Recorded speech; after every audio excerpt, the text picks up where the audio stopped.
Hi, you guys. Welcome. You are listening to the Oh Crap Potty Training Podcast. I am your host, Jamie Galecki, and I am the author of Oh Crap Potty Training and Oh Crap, I Have a Toddler. So today I want to talk about the reset. So the reset, if you are familiar with my book, is the do-over. So let's say you started potty training and for some reason or another, it has gone to hell in a handbasket and you don't know what to do. So you reset. I want to go over a couple of aspects because in my opinion, recently I've run into some clients who are using the reset sort of improperly. Now, one of the biggest things about the reset is I feel pretty strongly it's when you, the parent, have sort of lost control of the situation, meaning your child is struggling, you don't know what to do, you are at your wit's end and you're either getting frustrated, like beyond, so that you're taking it out on your child, you're yelling, or you're crying, and it just seems very hopeless. Now, I will say that if this happens to you within the first 3 to 10 days of potty training, I really firmly believe that you have to work on your own distress tolerance. This is a process that takes learning. Learning means making mistakes. Yeah, there's a lot that you, the parent, are learning, right? Remember, largely you're looking for your pee patterns, how often that is your child pees, right? Like say they have 8 ounces in the morning of some sort of fluid, how many pees does that yield in X amount of time? So that's sort of the data you're collecting in those early days. You're also looking for their pee dance or their pee signal. What is their signal? I call it pee dance because most kids do some sort of manifestation of like a pee dance. They're holding their crotch, they're walking on tiptoes, that kind of thing. They're physically kind of agitated, right? And that's the data you're collecting. So the first 3 to 10 days of potty training, it's really, believe it or not, so much about the pee and the poop and the potty. It's really about learning those two things because that will help you translate potty training into real life, right? So the early days, you're sticking around home, you're really watching things, and you want to be able to move away from that, right? So oftentimes I will hear from parents on day 3 that they've had it, they're at the end of their rope, they're giving up. When have you learned anything in 3 days, you guys? 3 days in which you've had a lifelong behavior, lifelong, because kids are in diapers often before their first feeding. So we have to give them time. We have to give them time. And again, these post-pandemic babies, there is so much more anxiety in parents, right? Just in general. And a lot of these kids have nervous systems born under anxious conditions. So they're just different. And I have noticed that kids are taking a little bit longer to potty train. That doesn't mean they're not capable, right? Learning is done through commitment and consistency. Just like when your child starts to learn how to read, you don't give them 3 days to learn how to read. You know that repetition, consistency, commitment, reading the same books over and over again, these are the things that help your child learn, right? All of us. That's how it goes. So let's get that clear. I don't think you should reset after 3 days unless it's dire. I think some of that is just working through your own distress tolerance and your own anxiety about it. And one of the things that happens is when our child struggles, I've said this so many times on this podcast, what confronts us as parents is what if we're a crappy teacher, right? That happens. So it doesn't feel good. It doesn't feel good to think that you may have a part in this, right? And so that's the distress tolerance. And sometimes we have to watch our kids struggle when they're learning a new thing, and we have to be there calm in the chaos, okay? Now, the most common reasons that parents are resetting in this current time frame is because of pee withholding and because of poop withholding. If your child is poop withholding, please get my pooping solutions course. Okay. It will fix you. It's new. It's updated. It will fix you. It will fix the issue. It won't fix you. You're up. You have to fix yourself and it won't fix your child. It will fix the pooping issues. Pee withholding, you need a consult. Rediapering can happen temporarily till you can get an appointment with myself or another consultant. But these issues tend to rear their heads again whenever you start. So it's best to get some help. It's not going to solve the problem. The other thing that we're seeing very common right now is people are resetting and then waiting years to potty train. So it is totally cool. Remember, my age range for potty training is like the 20 to 30 month range. I find most people landing on 24 months, it's perfect timing. Yeah. If you're potty training younger than 24 months, I think there is an issue of, I hate to say readiness because I don't think that's a factor. I think there's, timing. It's usually a little bit of a longer learning curve. So you can't do it over a weekend and send your child back to daycare. I always say if you're potty training on the younger side of my spectrum, it works best if you're a stay-at-home parent because it's tremendously hard unless you have like a good chunk of time off where you're home with your child. It tends to not translate over to daycare well, mostly because daycare is usually resistant of a child of a younger age being potty trained. They will flat out say they don't think it's possible, even though I've seen it. So when you reset after that young age, it's totally fine, right? Like I always say, it's better to start because you never know if you have a rock star. You may not have a rock star, but if you do, good for you. That's awesome. And there's no harm, no foul in doing a reset, when the child's on the younger side.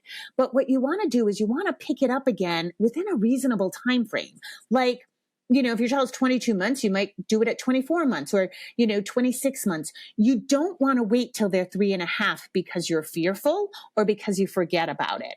The thing about the reset that I've always seen happen is that whatever you taught that first go around tends to stick with the child and it sort of marinates in their head. It sort of gels, and so they have some learning behind them and you want to stack that. You just want to bring the household down to level. That's really what the reset is for, is to bring everybody down to calm so that you can be a good teacher as the parent. You can be, again, their calm in their chaos, within their chaos, not in their chaos, within their chaos.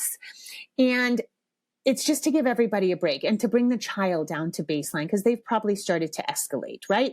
So that is what the reset is for. It's not to, I don't think they're ready. That's not really a reason to reset. Every child is capable of this.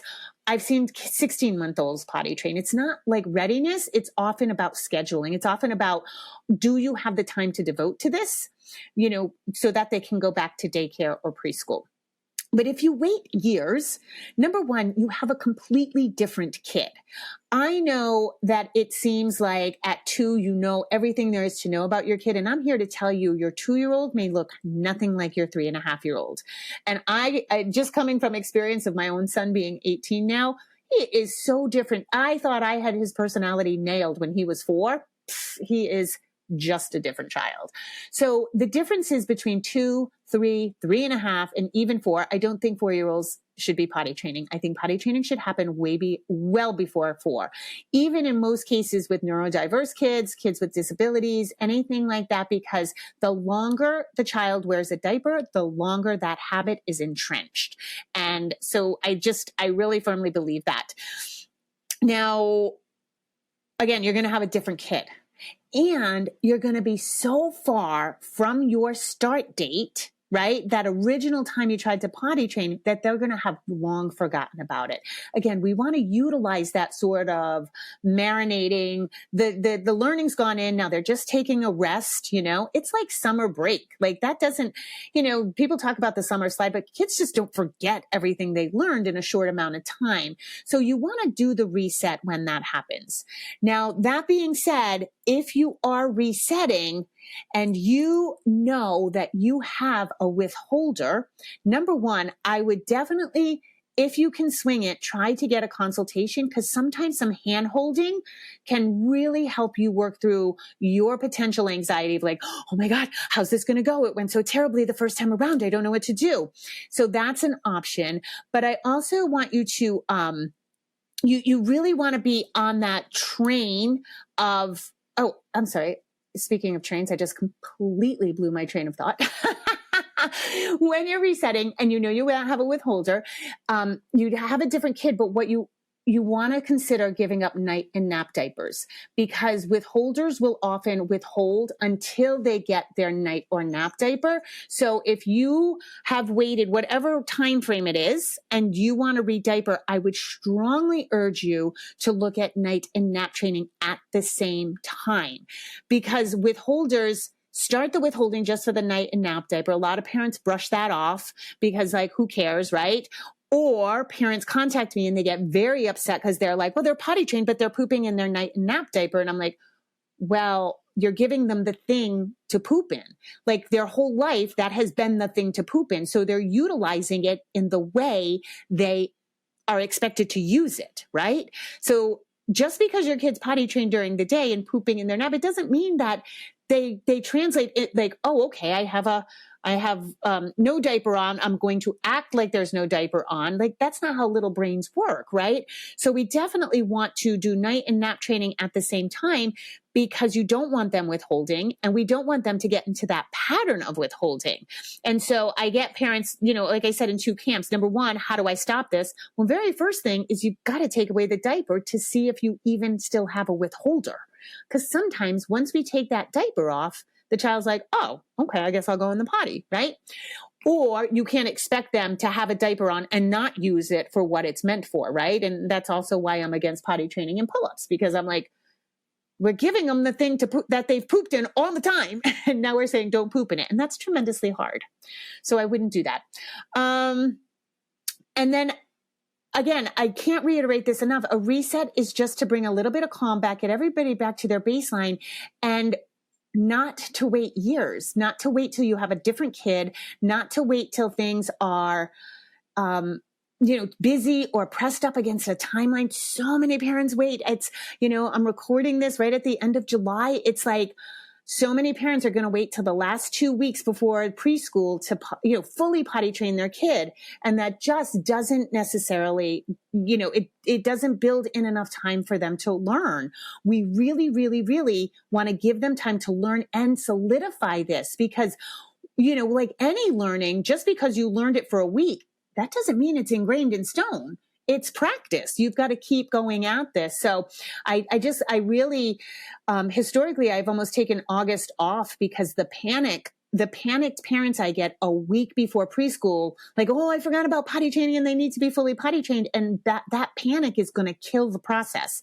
It's going to put too much pressure on the child. It's going to make you a wreck, and you are going to be future tripping about it. So that's what I have to say about the reset. Use it cautiously. You usually only get one reset. When I get a client who says, we've tried potty training 6 times and it never really stuck, and I'm like, well, that's a lot of repetition on like the child